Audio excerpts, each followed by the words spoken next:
எங்கும் இசைமயம், பரவட்டும் இறைவனின் அருள்மயம். நமது மாதா தொலைக்காட்சியில் என்னில் ஒன்றாக எந்த தேவன் எழுந்து வருகின்றார்.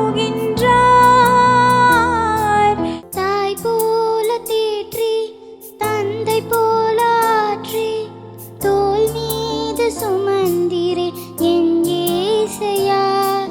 இறைவாயின் நெஞ்சம் மறவாது உன்னை ஏங்கே நாடியே வருகின்றது. உணவாய் வந்த தெய்வம் என் உள்ளம் கவர்ந்த தெய்வம், உள்ளம் கவர்ந்த தெய்வம் என் உணவாய் வந்த தெய்வம்.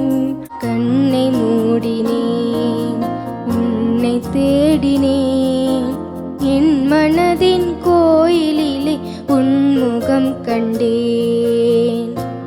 டிவைன் சிங்கர் ஜூனியர் பகுதி 5 வரும் ஞாயிறு மதியம் 12 மணிக்கும், அதன் மறு ஒளிபரப்பு புதன்கிழமை அதிகாலை 2 மணிக்கும் மற்றும் சனிக்கிழமை மாலை மணி 4:30க்கும் காணத் தவறாதீர்கள்.